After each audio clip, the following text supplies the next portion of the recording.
Ça va, ça va.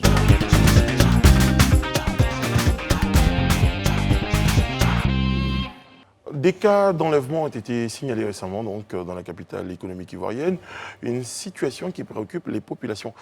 Que faire face à une telle situation? Eh bien, déjà on en parle avec le cas de Dame Méouman Christine, on l'a entendu, Alain Toussaint, donc cette dame qui a été enlevée à Yopougon, retrouvée en tout cas à Djebounois, ça fait peur un tout petit peu.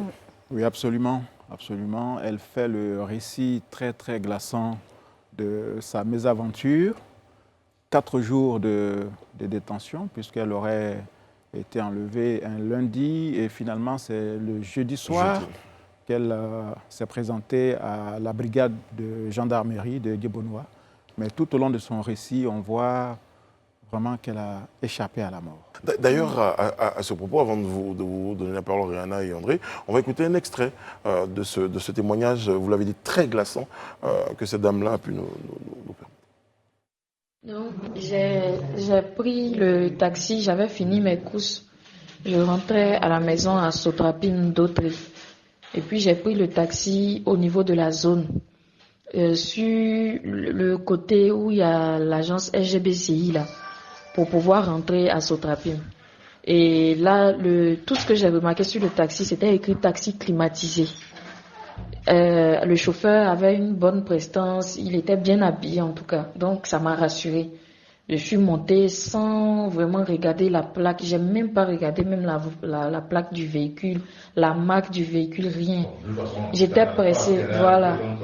J'étais pressée, donc je suis partie et un peu plus devant, il y a une autre station avant de trouver les CIMAF et consorts là. Il y a une autre station là, on a tourné à gauche. Il m'a demandé au préalable s'il pouvait tourner parce qu'il soupçonne un embouteillage devant. Mais on n'avait pas encore vu la queue ici. Donc j'ai dit, bon, ok, du moment où on arrive vite, je sais aussi qu'il y a des travaux sur le tronçon, donc ça peut créer effectivement des embouteillages. Donc on a contourné. Et c'est au moment où on était en train de contourner, j'étais sur le téléphone et quelqu'un a mis la main par derrière avec une sorte de lotus ou chiffon ou quoi, avec un produit certainement, pour m'asphyxier. Voilà, et j'ai essayé de me débattre pendant quelques minutes, mais je n'y arrivais pas. Et je me suis réveillée des heures plus tard, nue, dans un camion.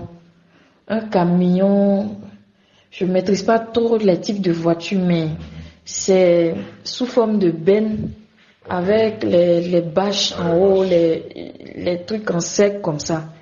Et c'est dedans qu'on était, avec 4 autres filles. Il y a une qui était encore endormie.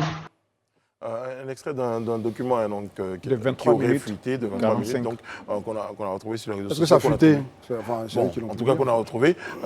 Je ne suis pas sûr s'il a été mis à la disposition du public. Mais une chose est sûre, en tout cas, c'est à travers ce document-là qu'on a pu avoir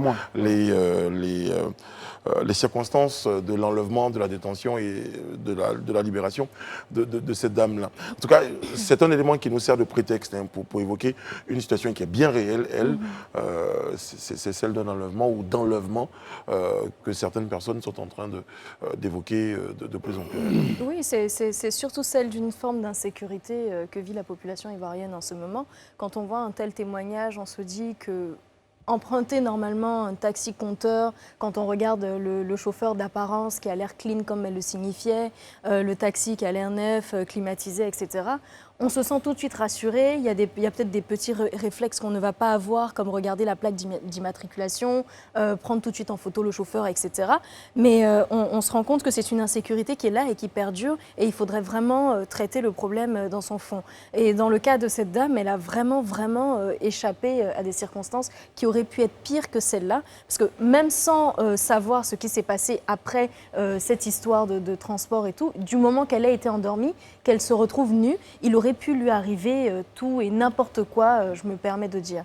Donc cette dame a vraiment échappé au pire.